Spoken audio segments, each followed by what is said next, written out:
آپ تاریخ اسلام کے ایک ایسے کردار کے بارے میں جاننا چاہتے ہیں جنہیں خود رسول اللہ صلی اللہ علیہ وسلم نے جنت کے نوجوانوں کا سردار قرار دیا، تو حضرت حسن بن علی رضی اللہ عنہما کی زندگی کا مطالعہ بہت ضروری ہے۔ آج کی اس ویڈیو نما تحریر میں ہم ان کی زندگی کے اہم پہلوؤں پر بات کریں گے۔ 1. حسب و نسب، ایک مقدس گھرانہ۔ حضرت حسن رضی اللہ عنہ کا تعلق دنیا کے سب سے معزز گھرانے سے ہے۔ والد شیر خدا حضرت علی ابن ابی طالب رضی اللہ عنہ، والدہ خاتون جنت حضرت فاطمہ الزہرا سلام اللہ علیہا، نبی کریم صلی اللہ علیہ وسلم کی لاڈلی بیٹی۔ نانا امام الانبیاء حضرت محمد مصطفی صلی اللہ علیہ وسلم۔ آپ کی پیدائش 3 ہجری میں مدینہ منورہ میں ہوئی۔ آپ صلی اللہ علیہ وسلم نے خود ان کا نام حسن رکھا، جو اس سے پہلے عرب میں نہیں رکھا گیا تھا۔ 2. رسول اللہ صلی اللہ علیہ وسلم کا لاڈلا نواسا۔ نبی کریم صلی اللہ علیہ وسلم اپنے دونوں نواسوں حضرت حسن اور حضرت حسین رضی اللہ عنہما سے بے پناہ محبت کرتے تھے۔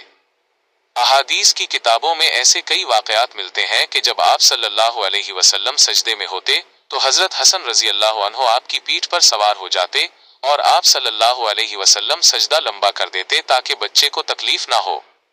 آپ صلی اللہ علیہ وسلم نے فرمایا تھا، اے اللہ، میں ان دونوں سے محبت کرتا ہوں تو بھی ان سے محبت فرما۔ 3. خلافت اور صلح حسن، ایک عظیم کارنامہ۔ حضرت علی رضی اللہ عنہ کی شہادت کے بعد امت مسلمہ ایک نازک دور سے گزر رہی تھی۔ ایسے میں کوفہ کے مسلمانوں نے حضرت حسن رضی اللہ عنہ کے ہاتھ پر بیعت خلافت کی، لیکن تاریخ کا سب سے بڑا فیصلہ تب ہوا جب آپ نے دیکھا کہ مسلمانوں کا خون بہہ رہا ہے۔ امت کو مزید انتشار سے بچانے کے لیے آپ نے امیر معاویہ رضی اللہ عنہ کے ساتھ صلح کر لی اور خلافت سے دستبردار ہو گئے۔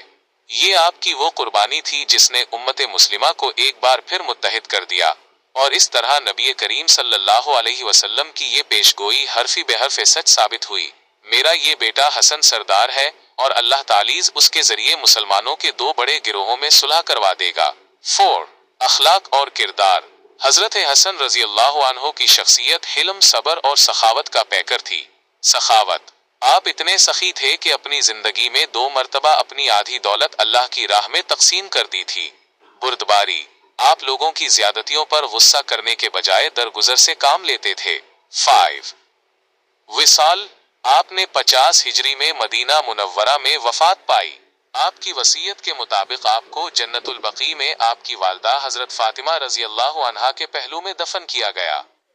نتیجہ، حضرت حسن رضی اللہ عنہ کی زندگی ہمیں یہ سکھاتی ہے کہ مفاد عامہ اور اتحاد امت کے لیے اپنی ذاتی خواہشات یا عہدے کی قربانی دینا ہی اصل بہادری اور عظمت ہے۔ امید ہے آپ کو یہ معلومات پسند آئی ہوں گی۔ اگر آپ کسی اور شخصیت کے بارے میں اسی طرح تفصیلی جاننا چاہتے ہیں تو کمنٹ سیکشن میں ضرور بتائیں۔ کیا آپ حضرت امام حسین رضی اللہ عنہ کی زندگی کے بارے میں بھی اسی طرح جاننا چاہیں گے؟